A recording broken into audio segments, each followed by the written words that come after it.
Hello, good afternoon. You're welcome to Agenda on TV3. My name is Deborah Kwabla. The proposal to use 5% of Ghana's bauxite reserve has reignited the debate around the states of Ghana's forest reserves. We already know what Galamsey and the deforestation discussions we've had in the country. We know the issues with the rosewood logging and trade and what he has done to this country. We know the data tells us that Ghana is losing over 1% of its forest reserve. What does that mean for us as a country? With me in the studio this afternoon to do the discussion from far left, we have Dr. Bob Ofe-Mantiao. He's a lead advisor, climate change, adaptation, and disaster risk reduction for the African Resilience Collaborative. In the middle, we have Dr. Eric Chum. He's a chartered environmentalist and sustainable development consultant. On my immediate left, we have Mr. Daryl Bosu. He's Deputy National Director of Operations, Arocha, Ghana. We'll start with you, Dr. Mantiao. How dire is the situation with our forests? Well, thank you, and my greetings to viewers. Well, it is dire to an extent. If you look at the extent to which we are losing our forest cover, then it tells you that there's something going on that we need to pay attention to. From the 1950s, to give some rough statistics, from the 1950s up to the turn of the century, Ghana seemed to have lost about 60% of our forest cover. And that is getting closer to about 2% annually, amounting to about 135,000 hectares, in size. So if this rate continues, from the historical trend, then of course we have a problem that we have to deal with. We are not even talking about climate change yet, but we definitely have a problem that we have to deal with. Yeah. Dr. Chum, we know that we have reserve forests, and some of our forests are gazetted.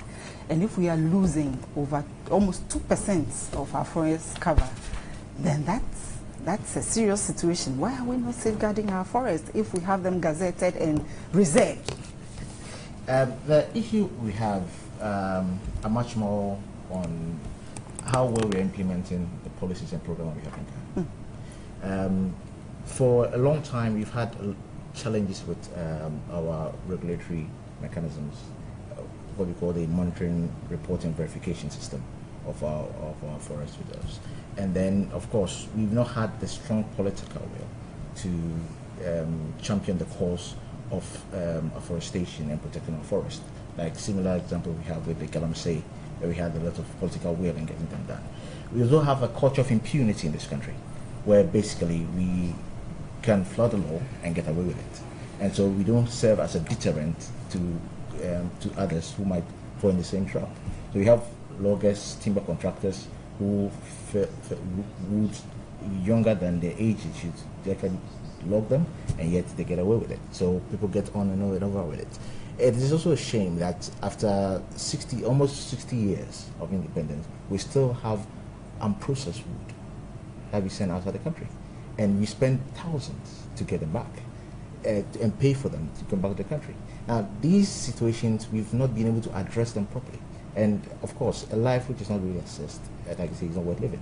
And so I think it is a wake-up call for us as a country to see how best we can address these challenges that we have. We are talking about our forests. Why should we care about the forest? Yes, there are so many reasons why we should care for our forest. And I think what most people know is the fact that forests are responsible for us to get water in terms of precipitation, rain.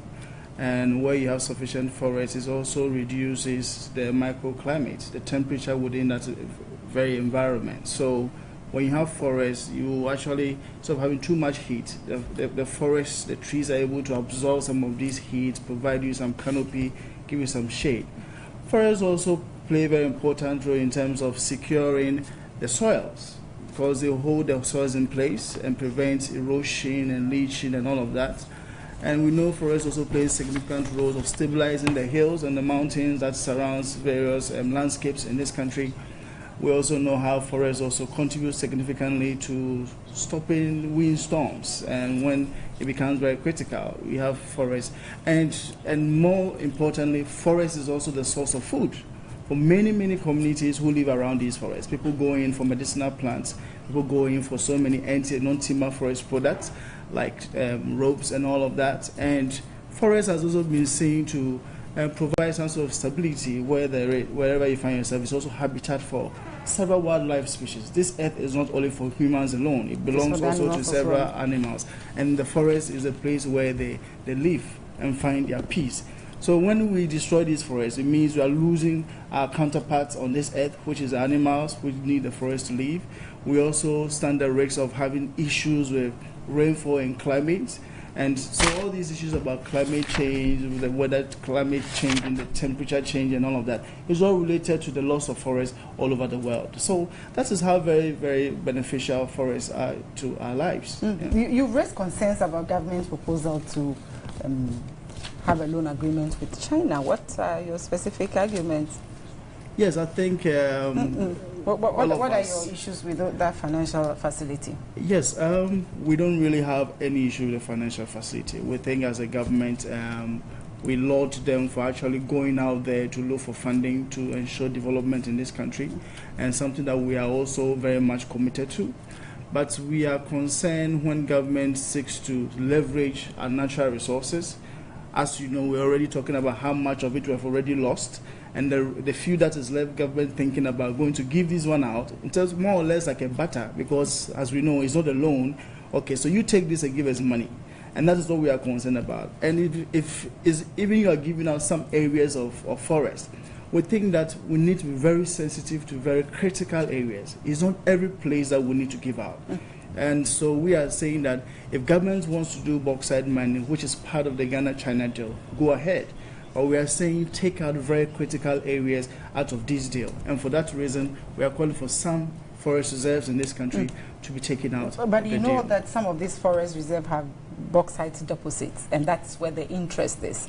And the argument, for instance, the Senior Minister Yaw Osafo-Maafo has said that we can mine some of this bauxite without polluting or depleting the forest completely. And so why would you still have a strong view of not Yes, thanks, Debbie. I think what is happening is that the Senior Minister Osafo-Maafo is a very fine gentleman. He made very nice statement in relation to the opportunities for bauxite in this country. But I think on that very fact, when he said that we can mine bauxite without depleting the water sources, that I will always say he's wrong. Because the very nature of bauxite mining as it is means that you need to pull down the forest reserve, and then actually it is the soil which constitutes the bauxite. Bauxite is not like the gold mining, where you take away the topsoil, pile it somewhere else, get to the core of the mineral that you need, and then when you are done, you fill it back in and do your restoration activities. So it's very different. You get it? You're actually taking the soil, and so you really are going to end up pulling down the whole hill which constitutes. So our argument is that this is not about a middle ground.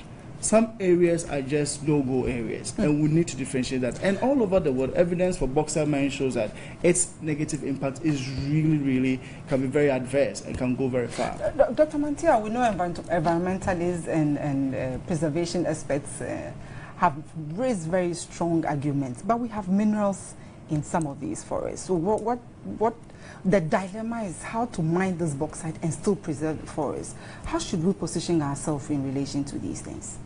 Well, I think that is, the development challenge that a lot of countries face, not only in Ghana, and it's a real challenge. The only way out is to find a sustainable way of doing it. I mean, coming back to what the Honorable Minister, Mr. Osafo-Maafo, said, I mean, what he said was, he was making a claim that we can still go ahead and mine without causing environmental damage. That is debatable. Unless he has seen something that we haven't seen in terms of whether some impact assessments have been done and they've been advised that this could be done and then without causing any environmental damage. But then the point I'm trying to make is something, we need to see the science, the scientific basis of what he's saying. Regarding the issue of why we should sit poor and then have minerals in our forests. That is a challenge that a lot of countries are facing, and Ghana, as a developing country, will definitely have to address that. Yes, talking about reserves, there is a reason why we have reserves. So if we have minerals sitting in reserves and we still want to exploit it, then that thinking must be deep, and there must be compelling reasons why we have to do that. If we have to move beyond the reserves to mine, that is also another thing that we have to look at. But then again, what are the consequences? What are the environmental, social impacts that we have to deal with? And what are the measures, the safeguards, environmental safeguards and social safeguards that will be put in place to make sure that these things don't cause problems for us either now or in the future? And I think this is at the core of the concept of sustainable development. Doug, have you been able to deal with the China factor? A lot of people have criticized the Chinese, especially recently around illegal mining. And when you go to a lot of the areas where mining was stopped, you hear the Chinese. Have we addressed that issue as a country? I think that we should look at the whole perspective of Chinese investments in Africa. China's policy in Africa is to offer commodity-based development finance for resource-rich countries. And so in doing that, there are policies and programs in there. Unfortunately, not the whole spectrum of information about this Ghana-China deal is not so much in the public domain. You only hear bits and pieces. Unfortunately, that's not actually working in favor of the government. The fine details need to be out there. But staying on the issue of the Chinese investment, we are hearing a lot of numbers. Over 100,000 jobs being created. We are having 450 billion revenue coming in. The questions we need to ask are, the policy that we have at the moment, what the percentage of the workforce will be Ghanaians? Is this policy in favor of Ghanaians? How well are the funds that come in? Are we going to just get the bauxite and then ship them out? Are we going to process them? What's the taxation on these? And what is the interest of the Ghanaian? These basic questions we actually need answers to before we can actually buy into. How much should government put out there? How much should government put out? In terms of information? Instead of information. Now, let me get into our constitution. The Act 75 of our constitution states that for a treaty, agreement, convention that is executed by or under the authority of the president shall be subject to ratification by an act of parliament and resolution of parliament supported by votes of more than half of members of parliament. So this is a regulation, something that we expect government to be very transparent and accountable for. And parliament is the people. Exactly. And that is very, very key.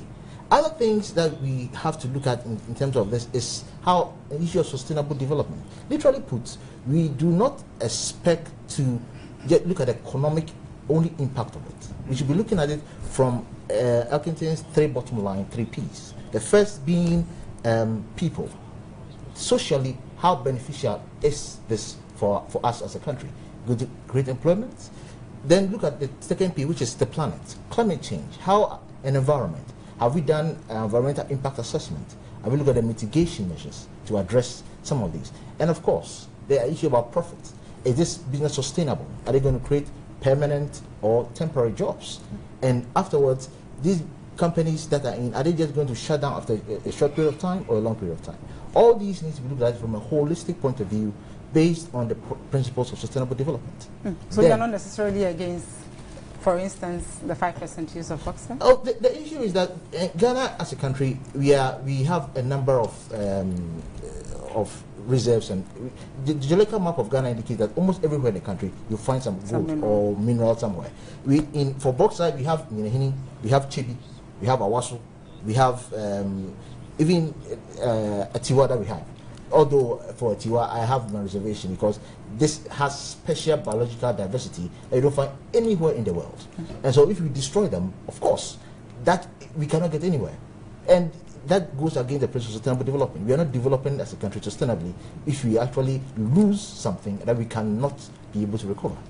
Dara, how about not destroying our forests but converting them into eco-tourism centers? How about that? Because some have made that argument that we can develop them.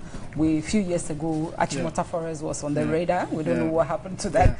You know, how about that? Yeah, so the need for development requires that we actually enhance all the resources available to us. And so if we are saying don't mine the forest, we are not saying don't use them for any other purpose. And so that's why we say that let's explore other sustainable options.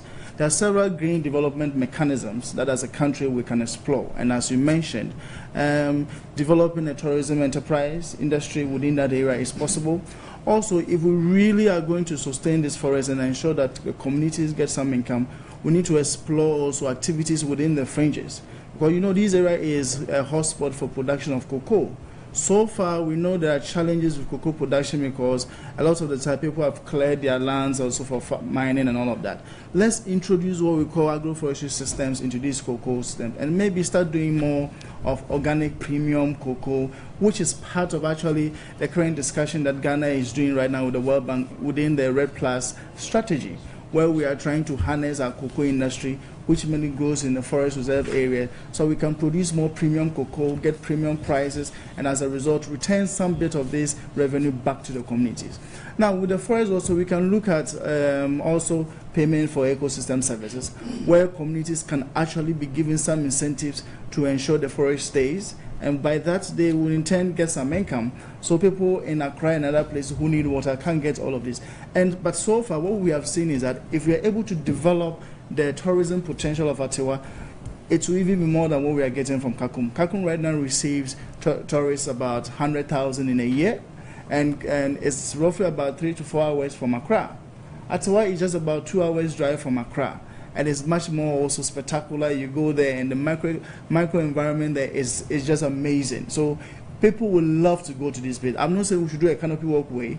If we really get down to it, we need to explore several other, I'll say, attractions and products that we can put there to make it much more different from Kakum, so that it can be more enticing for people to go to this place. So the opportunities are there, and like I'm saying, as government is proposing bauxite, they are equally very profitable, financially profitable ventures, which should we develop will give us more in terms of financial resources, much more than bauxite is. Yes, ecotourism is definitely one of them. Dr. Mantia, institutions, for instance, the Forestry Commission, have they been proactive in protecting and making sure that we get the best out of our forest? Well, I think if you spoke to them right now, they will tell you they have been doing their best in terms of... Is their best good enough? Well, it's there for all of us to judge.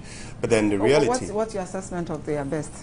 Well, I wouldn't say they have excelled.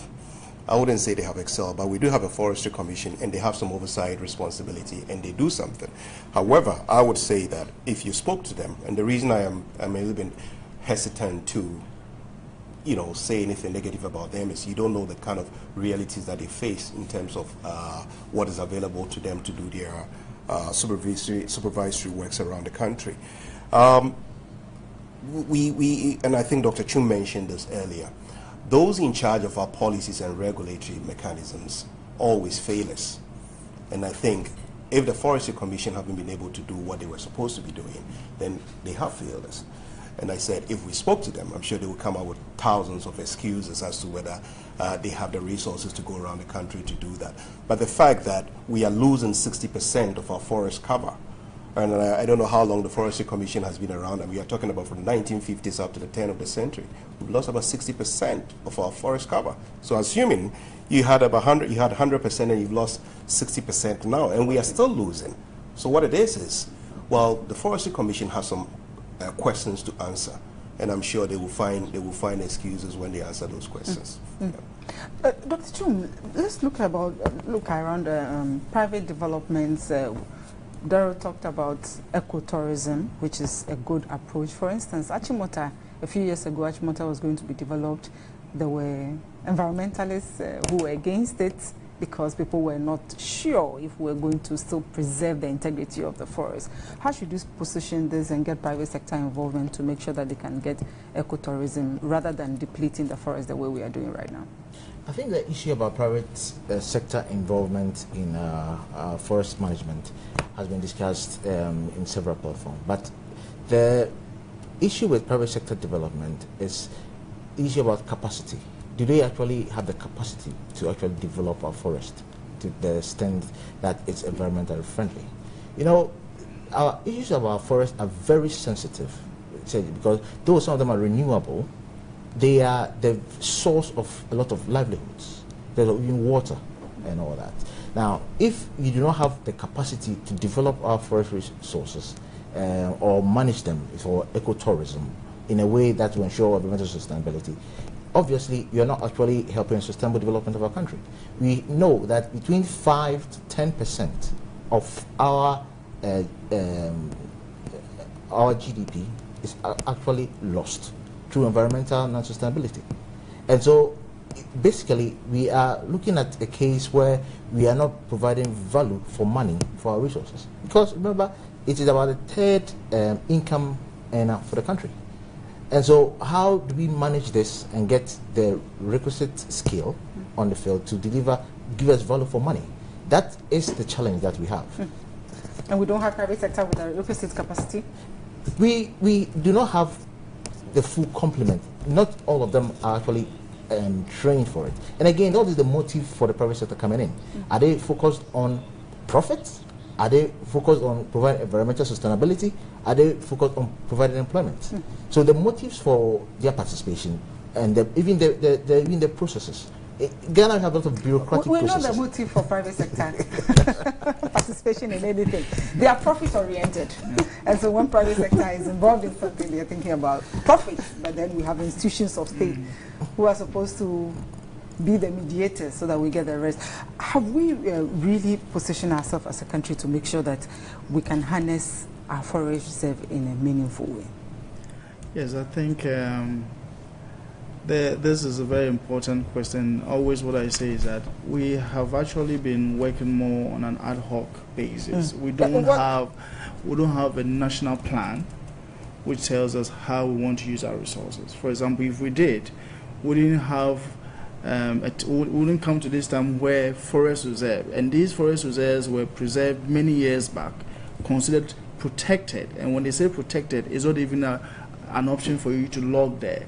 And but we've been logging. Yes, we've been mining. Exactly. So if we really had a plan, we would do whatever to make sure that we secure these forest reserves. And we wouldn't even come to a time where different governments come over time and then they decide what they want to do with a particular place. If we had as a country a long-term plan for our natural resources, we wouldn't have a time when any government comes and decide, and it depends on a political party's manifesto and all of that. So far, we actually sell to the highest bidder. Look at the issues that happened in the north with respect to rosewood. Rosewood was a commodity for people in the north. They will only use the twigs to do xylophones and all of these. We'll get into the rosewood discussion from but let's get to Dr. In addition to what he just said. It is not that we don't have long-term policy and program. Let's go back way back in 1906. We actually decided to have a forest policy. 1948, we have the forest policy. We have the Tree and Timber Act. 1994, Act 493. In 2012, we had our first Ghana Forest and Wildlife Policy, where Forestry Department, we have again the 2016-2036 long-term plan of our forest development master plan as a country. So there are plans. We have our forest plantation strategy 2016 to 2040. The problem has been implementation of these policies. How do we operationalize these? Do we have an assessment of what is left of our forests? Do we know what is left of our forests? 40%. I just said it. In addition, 40% on paper, but then within this forest, we are mining, we are losing some cover, and so do we know the current status? Well, do we know the current status of our forest? Right now, if you look at data coming from the Climate Change Unit of the Forestry Commission, who are now doing some vigorous work to estimate the kind of forests that we are left with, I think we are not beyond 4 million hectares of forest now. And actually deforestation in Ghana, as I heard you say 2% and all of that, is actually now on record to be 3%. and actually That's the huge. highest even in Africa. So it is really very serious, and doctor said it's much more serious than we have actually pegged it. So we're actually losing a lot, and with all these, So the 40% is not, could even be much less. Much less. Yes, could be much less. Doug, if we are losing this much forest, and the institutions of states that are mandated to protect the forest, we don't think they are doing, as you said, they have questions to answer, then are we safe as a country? Well, we are not. No, and of course we are not. It comes with security issues, and we, if you listen to all what my colleagues have outlined about what we get from the forest, then what it means is yes, we are losing a lot, and we actually face the threat of losing even more going forward, both socially, economically, and environmentally. So we are not safe, and that is the imperative for us to take some actions. Thankfully, there are some programs that are currently underway. The Red Plus is one of them, which is a really good program that is going on. The problem is, how many Ghanaians even know what a Red Plus is, exactly. and that it is going on? If you ask our politicians who are talking about 5% of mining of our forests, if you ask them what a Red Plus is, not a lot of them will know what it is. So we have actually left the forest sector to certain people to deal with. Forest Commission and a few environmentalists like ourselves that we pay attention to. School children don't know what we get out of our forests. So we have a problem of, we have underestimated the value of forests. And until we get to the basis of letting people understand what we get don't even talk about forests, talk about trees, right? Until we get to the basis of what trees do for us as people, as a country, as communities, then of course we haven't started dealing with the importance of forests yet. When I heard Honorable Osafo Maafo said they were going to mine 5% of bauxite from, I don't know whether it's the reserves or the open forest. What I said to myself was, it will be a good thing if they felt Atiwa is a reserve forest, so let's leave it. Just that statement alone of leaving a reserve forest and then going elsewhere, it's educative.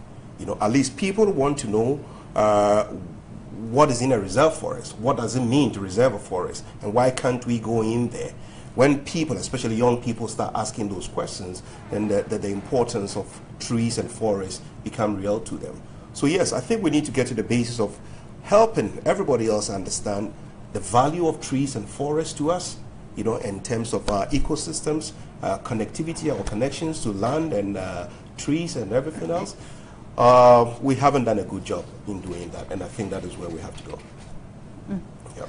Well, on that note, we'll go for a break. When we come back, we will get into the rosewood discussion. We'll get to hear what rosewood is and why there's a big discussion around rosewood and climate change and how this forest will affect all that. We'll be back shortly after this break.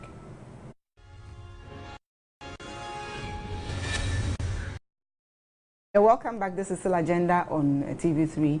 We've had a ban on rosewood in this country. In 2012, we know ex-president Atta Mills, blessed memory, banned rosewood. Somewhere in 2013, yes, there was another.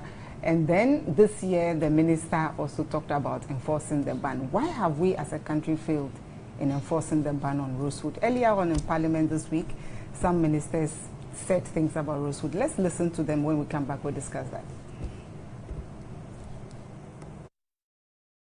I seek your permission to make the following recommendations. A thorough investigation be conducted by the BNI into the illegal logging of rosewood in the Busa South District and the perpetrators brought to justice accordingly. The Minister for Lands and Natural Resources furnishes this August House with a report on how many containers of rosewood have been impounded since the ban. We've got to empower the district assemblies, because the district assemblies are also aware that these various contractors are felling the rosewood. If you go to my constituency, they have depleted the forest. Now they have moved from land to the inland to the island communities where they are felling rosewood. We should not leave the matter to only the Minister for Agri, that we should just place the ban. All of us must be on the lookout to make sure that we protect the economic resources of this country. Parliament earlier this week, and those were Dr. Clement Apak, MP for Bulsa South, Ellen Lontoso, Karachi West, and then Abraham Ahmed, MP for Banda. Why have we failed as a country to enforce this ban on rosewood, and now parliamentarians have had to join the call? Yeah, I think that's why I said we seem to be selling to the highest bidder. Like you said, we have all the various policies and laws, legal frameworks to govern how our forests should be managed, but we actually don't work with it because as and when it suits our leaders, then they sell to the highest bidder. And rosewood is a commodity that came up, one that didn't even have a price. When it started as far back as 2012, the price was just about 2 cedis, 50 pesos per stamp. And then over time, when the Chinese came in, started constructing the Bui Dam and working also on the Fufusi Solar Dam, Fufusi Solar Road, they realized that this is a commodity which is actually not just like the rosewood they have in Asia, but this one was considered similar to the rosewood in Asia. So actually this was even the 3rd grade rosewood. Yes, but they said they like it anyway, and so certainly there was a demand. And that demand created a price, shot the price, the stampage fee from 2 cedi 50 pesos to a 50 Ghana cedis. And that meant that everybody was going for it. And it became a commodity that was really selling, almost as ready as fuel wood on the side of the road. What the locals were getting was just probably for a truckload of about 20 cubic meters. They get about 500 Ghana cedis. That goes to the chief. And when it goes on to the trade market, it sells between $5,000 to $10,000. So this is how much we were losing. And the money was too good. So several bans were placed. And we know of even the time when the late President Atta Mills, may he rest in peace, where he actually confiscated some containers even at the port. And overnight, he came and the containers were gone. So it was that serious. And there's also all these issues about very syndicate. There was a very strong syndicate working on this from the very top to the down. And for me, what was even baffling was that from the source in the north all the way to the south, you can count how many police checkpoints are on this road. And you know this has been banned by the president, by the ministry, and these banned commodities still manages to go through all these areas. Rosewood is always collected as salvage. So really, if the wood is there and is lying flat, then people can salvage them. No, it's not collected as salvage. Before it became salvage, somebody must have gone down to the ground to cut it. They are not normally like lying. They don't fall by themselves to the ground. But because there was a market, they deployed people into the bush to cut down the trees, and the same people who deployed will go back to the ministry and say, oh, there are some logs lying down, can you give us the permission to go and collect them? And that cycle just kept on happening and happening. So even when there's a ban, they managed to go back to the minister and say, look, give us a small window of grace period. Let's collect everything. If you're able to collect everything, then your ban can. But by the time the period is coming to an end, they deploy people again, they go and cut so. And it's as if this was one particular time the monitoring system of the Forestry Service Division failed. And for me, I didn't understand why. And like I said, it's all driven by the profit. I mean, the man that was, and everything went to Asia, particularly to China. Dr. Mantiao, the implication to the environment, this rosewood actually comes from the savannah zone.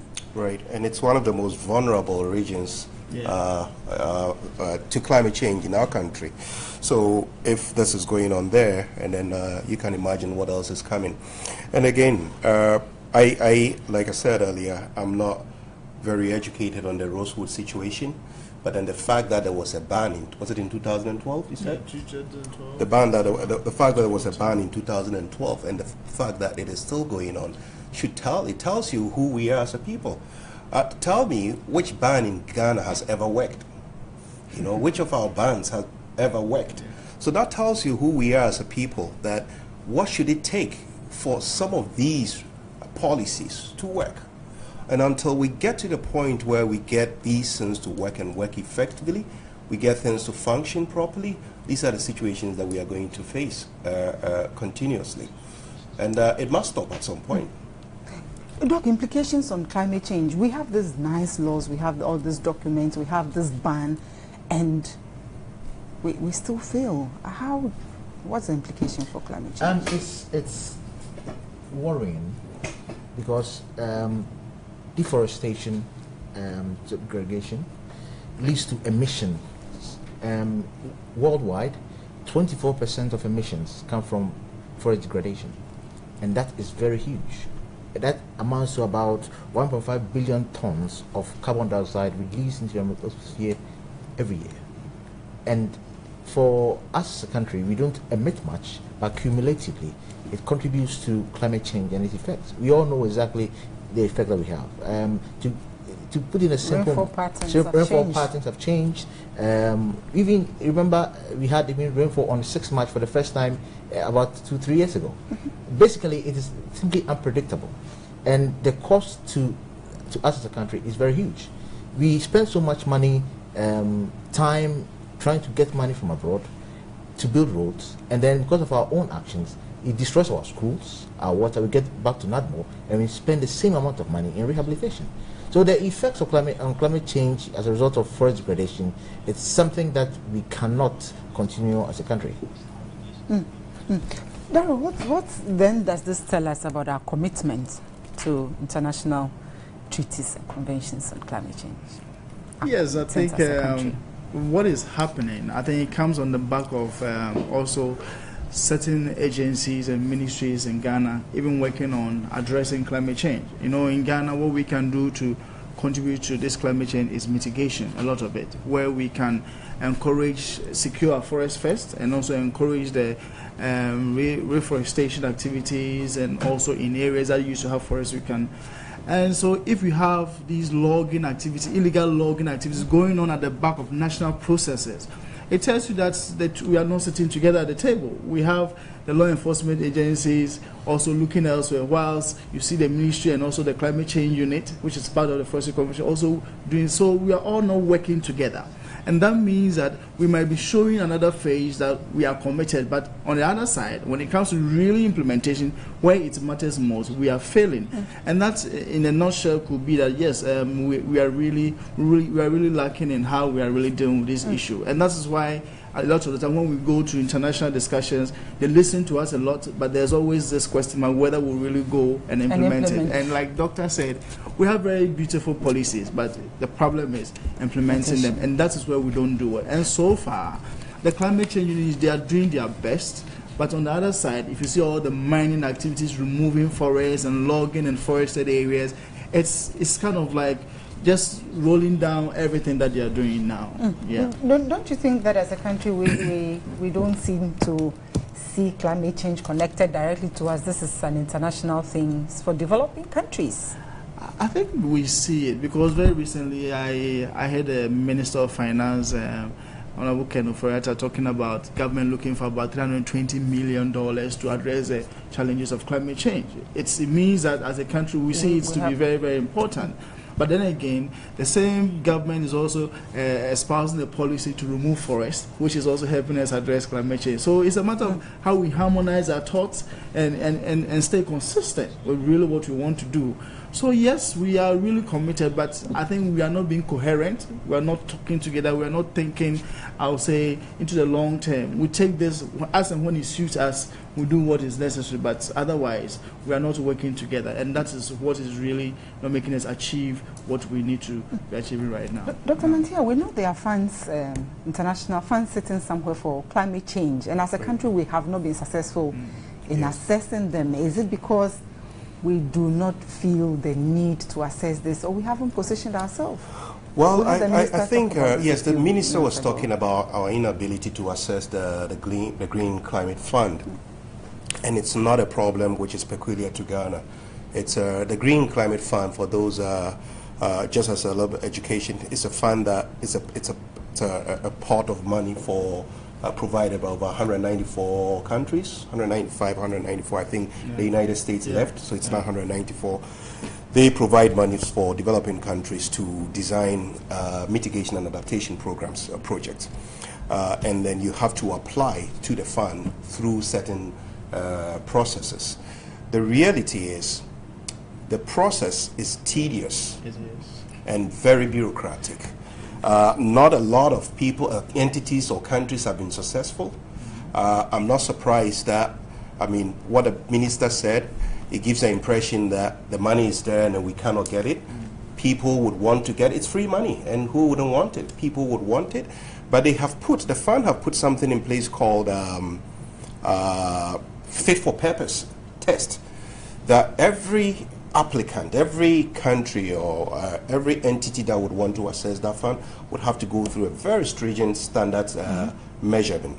And one of them is a very strict financial standards. The other one is environmental and social safeguards. And then, of course, there is a gender component to it. And it is not as easy as I have outlined them. It's a very bureaucratic and tedious process, almost impossible for people to get. In fact, as we speak right now, there is more money than projects to access the fund everywhere in the world. Since it came into play, I think it was in 2015, is that right? Dr. Chum, you remember? 2015? It started a long time ago, but I think 2015. It's only about 45 or 48 countries that have been successful. So I learned only yesterday that Ghana has two accreditations, which is not bad at all. And we need how many to get? Well, we can get as many as we want, but if you look at what is the trend in the world, and if we have been able to get two, EcoBank and another institution that I'm not very familiar with, then at least we have done something. But it's just a process. The discourse now is how do we navigate the challenges of the bureaucratic process and then get a lot of entities, institutions get access to it. The process is tedious, and it's not a case of we don't want it. We want free money, and we'll go for it any day. But it's a challenge. Well, on that note, we'll go for a break. When we come back, we'll look at how do we unlearn the behaviors as a country that is pushing us and motivating us to deplete our forests at every cost. We'll come back and discuss that. We'll be back.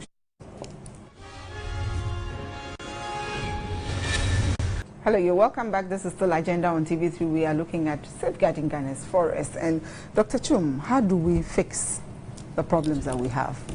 Illegal mining in our forest reserve, illegal logging. I think we, as a country, we are capable of managing our affairs. Are we? I think the situation is bad, but it's not the worst case scenario. There's a possibility to put things back on track, press the reset button to get things on track. The first, we need to have stakeholder participation, because a lot of time we work in isolation, right? But there's an international principle of having a pre-informed consent. Even with environmental impact assessment, there's a need to get a community involved in the management of the resources. If not, they see it as your forest, not our forest. So the language should change. Second, we should be looking at developing management plans, long-term management plans, and implement them as a country. The issue about enforcement and monitoring is very key if you have to make very good progress, as well as having an incentive scheme. People must have some reason why they protect the forest. It's very, very important. Again, our population over the years has increased dramatically. So we should be looking at population growth. We should try as much as possible to reduce them, and then instead of that reduce our population, we should be increasing our per capita income as a country. That is very, very important, as well as strengthening current policies that are in existence regarding forest protection. Of course, the issue on afforestation. We have signed up and promised the world through our Paris Agreement in 2015 that we're going to have 10,000 hectares of trees planted every year in our plantation strategy. And how have you fared? Well, it just started in 2016, so they are yet to get the first year report. But if we consistently stick to this international agreement and our own commitment to this as a country, I think we'll be doing ourselves a great favor. So we'll press the restart button and then we'll start fixing this from there. Civil society. What's your assessment of how well civil society has done advocacy and educated people around the forests and the essence of the forest? Yes, I think I would say we are doing our best because I know of very strong civil society groups out there like Civic Response, several others, WACAM, all of those institutions who are working very hard. I think the challenge that the civil society face in terms of achieving our results more has to do with the lapses in our legal framework, getting these, the implementation really going. And Dr. Chum mentioned about enforcement issues. I mean, no matter what you do, you need to be able to take your case to the police station, the policeman will listen to you. But you get there and what they tell is that, well, we don't know this, and maybe if you copy it and bring it to me, and then that will help me. So we are doing our best, but I think that the stake that the state is using to ensure people stay in line and respect the rules of the country is really limited. And so we are really calling for strong enforcement, and also some of these, the deterrent measures that are put in place, they should be punitive enough. Right now, they are so relaxed, people just get away with anything, that we think that that should be improved. And we also see that institutions that are there to manage these natural resources, they should be very open. Sometimes if you ask for information, it takes quite some time. So, because if you have information, then you can use that to actually hold people accountable. And that is where we think that, and as much as we have civil society doing a lot, I still think that we still have a lot to do. We need to be more forceful. We are a bit, we are known to be a lot of dialogue. We don't do too much of dissent. And sometimes national level advocacy is a bit, really is the education getting to where it needs to. Exactly. So yes, education, if you go to most of these civil society groups, they have on the ground presence. It is more hard to do it, how what is happening on the ground is supported by legal frameworks and policies at the national level. And when we can get all of this to the policy and the legal framework working hand in hand, and it's being punitive enough, then we can also ensure that, and also if you back these with the incentives that Dr. Chin was talking about, then things will really work for us. But there's still room for improvement. We as civil society realize that we need to do more. We need to be not only talking, we are always too nice. We need to actually hit the ground, do a little bit of dissent if it's necessary. Otherwise, they will take the environment for granted. Dr. Mantia, how do we unlearn everything that we have learned from top to bottom? Right. We have policies, we have guidelines, there are institutions, they are expected to do their work. How do we get everybody, the whole system, to unlearn the way we implement things? Well, generally, or just on forest? On forest. on forest. We want to say on forest, I would say we should start from the basics. I made an earlier point that not a lot of our leaders even understand the values of trees. If our leaders don't, how do we expect our children to? So unlearning means going back to basics and then getting our kids, our children, to understand what it means to plant a tree. Look, I went to school in Cape Coast. I went to Adsala College. You remember that? Right, so sometime, I think I was in Form 4 or so, and it was a World Environmental Day. And then somebody in his or her wisdom said, all the secondary school kids in the town, in Cape Coast town, should come out and plant trees. So we did. If you drive into Cape Coast today, starting from Agri, that junction, you see the trees line up all the way to Cape Coast University? Those were the trees that we planted. So if every kid in the country could plant and own a tree, starting today, and nurture one, just imagine what will happen. So going on learning what what we've learned means going back to basics. We need to start understanding the value of some of these things. We've lost them. People don't understand what trees mean. We just cut them, use them for charcoal and all those things. Until we. That's why I'm saying that if Honorable Osafo Maafo would make a statement that we are not going into the reserve for this and so reason, that in itself is a powerful statement. That is education. And I would expect them to make that statement, that we are leaving the reserves and then look elsewhere. So Dr. that is what it means to go down. In relation to the 5% bauxite mine, what would you want government to do moving forward, in a few words? I think government needs to be very transparent, needs to be very frank, and have a proper dialogue with the people who put them in the office. And especially, my concern, it has to go to Parliament. It has to be ratified, just like we have with the Guantanamo Bay. It went around, currently say they should have gone to Parliament. People need to understand what is in value for money. Are we getting value for money for these? Because as a country, we need to protect our interests first. And we want profits, but we want to also be able to have sustainable development that is sustainable. That is very key. Because if we are focused only on the economics, yes, we need the money. But what are the environmental implications of this? Our Ghanaian workers are going to benefit from this. I didn't go bring Chinese workers to come and say that we don't have the technology. So we bring Chinese to work on it and not Ghanaians. What the interest of the Ghanaian is paramount in such a policy. Once we have that satisfied, then we go for it. That's our concluding statement from Dr. Chum. Thank you very much. My guests have been Dr. Bovofe Mantiel, and we know Dr. Eric Chum, who gave us our final statements, and Daryl Busu. Thank you very much, gentlemen, for throwing light on this very important topic. When we were young, this was a very popular statement. When the last tree dies, the last man dies. These days, we don't say those things anymore. We need to preserve our forests. We need to make sure that we can plant trees, because trees give us life. And we've heard from our environmentalists. Let's help our children. Let's help our communities to make sure that we can green our environment. My name is Deborah Kwabla. God willing, same time next week, I'll be here with another discussion. Enjoy the rest of your weekend and have a productive week. Bye.